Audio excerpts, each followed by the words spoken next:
Ya son las 10 menos 20 de la noche y les habíamos adelantado que íbamos a contar la historia de un bragadense, una historia desconocida que vamos a comenzar a conocer, porque en realidad seguramente para poder conocerla en profundidad tendremos que leer alguna vez el trabajo que ha hecho una bragadense para rescatar esta historia de hace unos 60 años, de mediados del siglo XX. Pero bueno, para conocer un poco más de qué estamos hablando, nos vamos a remitir a un artículo publicado hace tiempo ya en página 12, en la revista Radar, que aquí la tenemos precisamente, aquí está en internet, se puede conseguir el artículo, donde habla de un bragadense que fue el primer corresponsal de guerra argentino caído en acción.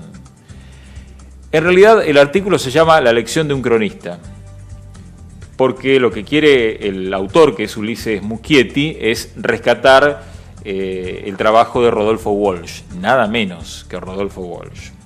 Dice: la primera vez que leí La calle de la amargura número 303 fue en marzo de 1989, en las páginas del semanario El Periodista.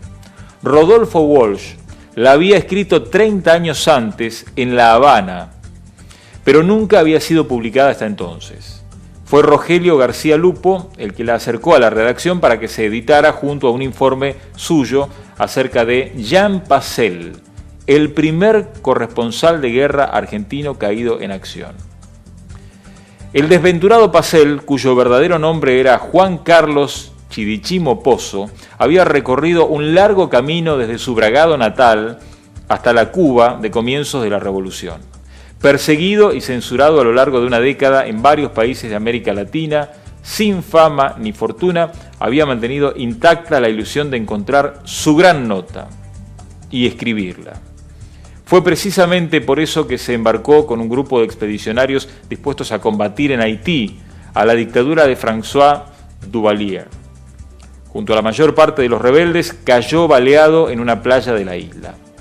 Walsh escribió entonces su necrológica, en parte tal vez para responder a la imperial y despectiva versión de los hechos que difundió la revista estadounidense Time, uno de cuyos párrafos es el disparador de su nota. Bueno, y por supuesto el artículo sigue, pero aquí estamos descubriendo que hubo un periodista de Bragado que se llamaba Juan Carlos Chidichimo Pozo, que escribía bajo el seudónimo Jean Pacel, y que fue el primer corresponsal de guerra argentino caído en acción. Murió en Haití, como acabamos de comentar. Esta historia, este artículo de Ulises Muschietti fue tomado por una estudiante de nuestra ciudad, una estudiante de comunicación social de Bragado, María Baglietto, con quien estamos en comunicación telefónica en estos momentos, porque ella está en Buenos Aires. María, ¿qué tal? ¿Cómo te va? Buenas noches. Hola, ¿qué tal, Marcelo? Bueno, y aprovecho para saludar a todo el pueblo de Bragado, bueno, que se extraña. Estoy en La Plata igual. Estás en La Plata, sí. Perdóname, estás en La Plata. ¿Estudiaste allí en La Plata vos? Estudié en La Plata, sí, me encontré, como decías, precisamente un poco a la puerta a la historia de Jean Pacel, que para mí desde el 2010 hasta ahora dejó de ser Juan Carlos Chidichimo Pozo para ser llamado Tío Cacho, porque realmente descubrir su historia, ir en profundidad, de este personaje local me lo hizo sentir también muy cercano. Arrancó precisamente con la mención de un docente mío de la facultad, que es el director de mi tesis, Martín Malarro. Él, sabiendo que yo era de Bragado, me mencionó en una charla de café, que no tenía nada que ver, digamos, con el ámbito académico, si yo conocía o había sentido hablar de Juan Carlos Chidichimo Pozo, un periodista de Bragado, sobre el cual había escrito Rodolfo Walsh. A lo cual me quedé muy sorprendida porque el apellido no... Me imagino. No me sonaba para nada del Pago, pero bueno, por una cuestión de poder responder a su inquietud, hice llamados telefónicos y no di tampoco con la respuesta que buscaba, nadie sabía nada, pero bueno, busqué en internet y di precisamente con el artículo del que leíste los 2 primeros párrafos, de Ulises Muschietti. Me quedé muy sorprendida, dudé si realmente había sido de Bragado o de Varadero, que es una confusión bastante frecuente. Es cierto, es cierto. Y bueno, decidí viajar a Bragado y hacer las primeras búsquedas. Y digamos, entre las conclusiones, ¿Chidichimo Pozo ejerció el periodismo en Bragado? Ejerció el periodismo en Bragado, precisamente él estaba en la secundaria por el año 46, 47, y el papá le regaló, que el padre era un médico muy conocido. Que había sido concejal también, ¿no? Sí, eso fue, el papá fue siempre partidario de la Unión Cívica Radical, pero no tuvo una vida política muy activa, digamos, en cuestiones de candidatura. Tengo entendido que en algún momento particular sí fue concejal, digamos, los puestos políticos por ahí, o los cargos públicos más importantes que tuvo, fue director del lo que fue Policlínico Ferroviario, que había sido su clínica, el Sanatorio Santa Catalina, que está al lado donde es el Hogar Miñaki. Él, bueno... estaba. Donde hay un edificio ahora, sí. Donde ahora están construyendo un edificio nuevo, bueno, él, digamos, inauguró ese hospital. Luego con el peronismo pasó a ser ferroviario, él renuncia a esa dirección, y una vez después, en el año 55, con la intervención posterior a la Revolución Libertadora, vuelve a presidir el policlínico que había sido su sanatorio. Está bien. Digamos, bueno, Cacho, como se lo conocía en Bragado, a Jean Pacel, su hijo, digamos. Su hijo. Siempre sintió una vocación muy fuerte por el periodismo. Hay que tratar de contextualizar que en ese momento ni siquiera existían en el país ni en el mundo escuelas de periodismo. El papá era bastante más conservador y de alguna manera no estaba muy de acuerdo con esta búsqueda de Jean Pacel, pero sin embargo entre 4º y 5º año de la secundaria de Juan Carlos Chidichimo Pozo, el papá le regala un diario, el diario Bragado, que anteriormente había sido de Juan Ríos.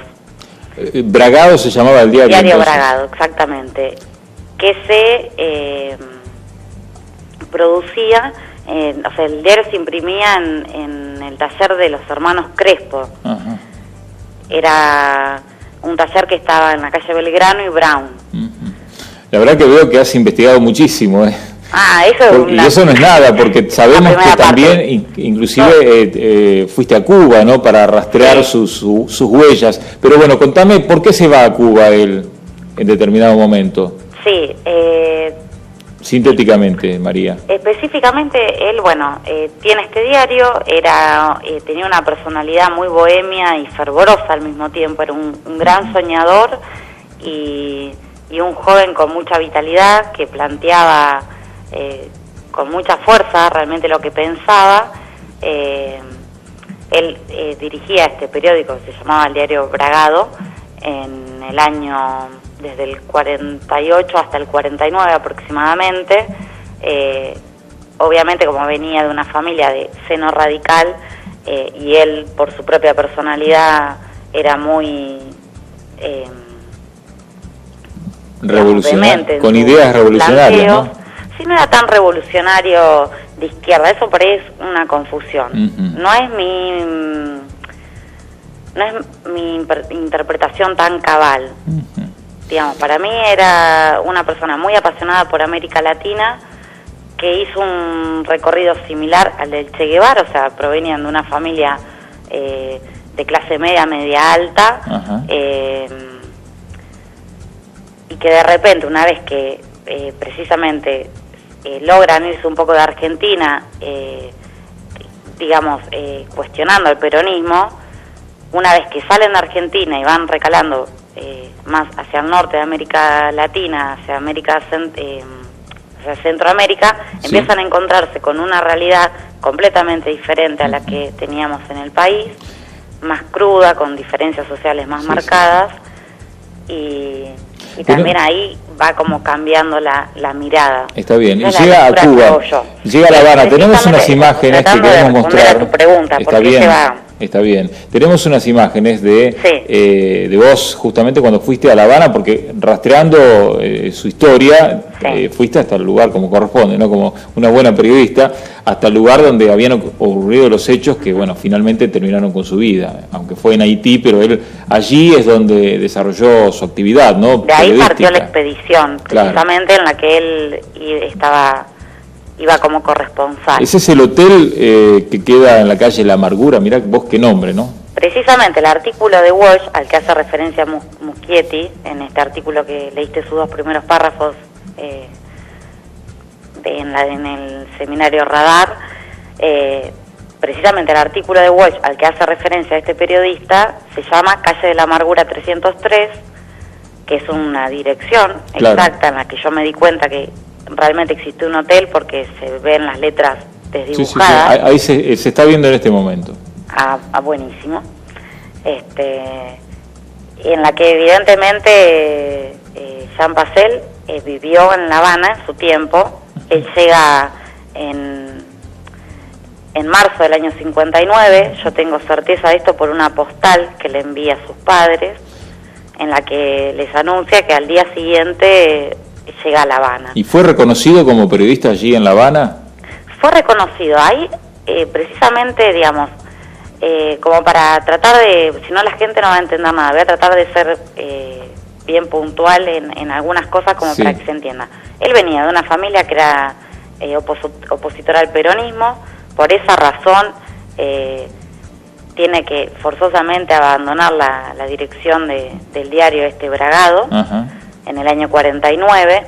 Es curioso también porque el propio Walsh, ¿no?, que fue uno de los más fervorosos pensadores del peronismo, lo diga, ¿no?, en un texto de su puño y de su letra, que precisamente por una cuestión absurda del peronismo, Jean Pasel tuvo que abandonar el país.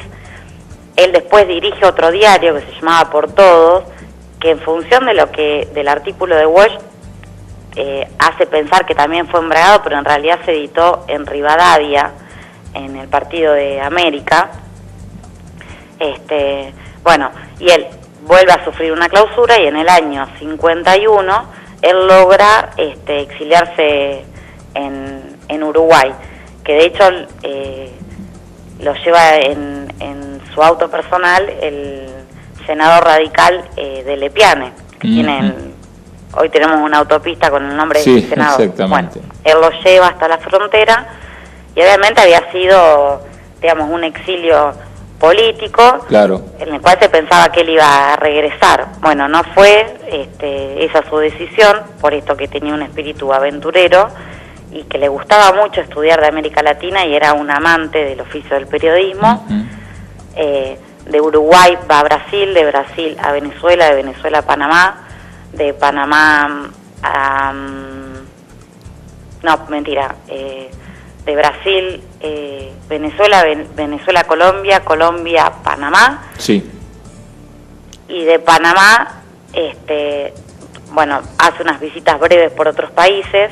Eso yo pude comprobar también por por cartas que él enviaba a amigos acá en Argentina. Y en marzo del 59 llega a Cuba. Y decime, María, recorrido que fueron 9 años, él se va metiendo cada vez más en la realidad latinoamericana, claro, de dictaduras que había, y realmente era un amante de la libertad. Por eso hacías la comparación con el Che, ¿no? Con el periplo del Che. Claro, porque fue un poco lo mismo, digamos. ¿Y muere en qué circunstancias? Bueno, eso fue lo más complicado de comprobar. Claro, me imagino. Digamos, en esta expedición no solo escribió Rodolfo Walsh, sino que escribió también en su momento Jorge Ricardo Massetti, que fue el presidente de Prensa Latina. Prensa Latina, para los que no están tan empapados en el tema, es importante señalar que fue la agencia de noticias que generó la Revolución Cubana para contrarrestar las versiones que le eran hostiles de las agencias transnacionales, claro, claro, como bueno, New York Times y demás, ¿no? Claro. Más norteamericanos. Bueno, Jorge Ricardo Massetti fue un argentino también y fue el director de esta agencia de noticias que empieza a funcionar en junio del año 59. ¿Y pudiste establecer realmente las circunstancias de su muerte, digamos? ¿Pudiste entonces recabar esa información tan difícil? Sí, eso en realidad sí fue el propósito por el que fui a Cuba, que nunca jamás me lo hubiese imaginado, digamos, cuando empecé esta historia, como te contaba al principio. Y fuiste con tu papá, digamos, porque la gente conoce mucho a tu papá, sí, Miguel. Tenemos una foto con él también, porque Miguel, bueno, que es juez aquí en Bragado y, bueno, muy conocido. Sí. No, la verdad que fue hermoso también en lo personal. Todo esto, digamos, fue... realmente lo que representó en mí fue como volver a tener realmente una convicción rotunda de que es mi vocación, la del periodismo. Y bueno, la historia de Jean Passel me devolvió y me pude ponerme yo misma a prueba en un montón de situaciones y convencerme de que realmente es lo que quiero hacer. Bueno, María, se nos ha terminado el tiempo, lamentablemente, porque tenemos otra. No, pero la verdad que es muy interesante la historia, porque además es desconocida para los bragadenses. Sí. No sabíamos, o sea, habíamos escuchado hablar, pero inclusive nosotros que somos periodistas debemos confesar que desconocíamos todo esto que vos ahora estás indagando, investigando y que seguramente lo vas a dar a conocer, porque al margen de que es tu tesis para terminar la carrera, ojalá que alguna vez esté publicado para que... No, realmente, bueno, lo de la tesis es como te dije, primero empezó como un favor, después mi director propuso que fuera mi tesis, lo cual yo saltaba en una pata porque me había conmovido mucho la historia del personaje, y después en el medio del recorrido de la investigación uno se va encontrando con cosas y los imposibles empiezan a ser posibles. Y nunca jamás hubiese imaginado llegar a Cuba. Fui a Cuba porque tenía la certeza de ir a buscar una información, que no había manera de que llegara a mí de otra manera que no fuera viajando. Por eso papá me acompañó también. ¿Y lo vas a publicar o no? Es lo que queremos saber. Y lo voy a publicar. Ah, muy bien, eso. Y bueno, obviamente que ya ni me importa tanto la tesis, quiero que realmente lo voy a presentar en Bragado. Sería hermoso compartirlo con todos ustedes, vamos a estar ahí, por con supuesto. Toda la gente nuestra. Tenemos que estar orgullosos. Pero todavía no se sabe cuándo, digamos. No, ya tiene que estar este año sin falta. Este año sin falta. Sin falta. María, ha sido un gusto hablar con vos, sobre todo por lo que nos has contado, que es una historia muy rica, muy interesante. Sí, tengo muchas ganas de compartirla también, precisamente en Bragado, ¿no? Que es nuestro lugar, y que realmente tiene esta joya que también, digamos, si se les pasó inadvertida, porque realmente hubo mucho para que así sea, ¿no? Claro, una cuestión de tiempo y una cuestión... A veces la historia que trasciende, digamos, deja muchos vacíos, ¿no? Trasciende la historia oficial. Sí, hay mucho vacío, hay mucho dolor también en su historia. Claro, me imagino. Pero bueno, lo vamos a hablar cuando estemos aquí juntos y hagas la presentación. Te agradecemos muchísimo, María, y nos vemos pronto. Muchísimas gracias. Bueno, gracias. Chao. María Baglietto, estudiante ya terminando su carrera de comunicación social en la Universidad de La Plata y contándonos, descubriendo hacia los bragadenses esta historia del periodista Chidichimo Pozo, que fue el primer corresponsal de guerra argentino caído en acción, nada más y nada menos. La pausa, enseguida volvemos porque hay mucha más información para desarrollar. Quédense con nosotros.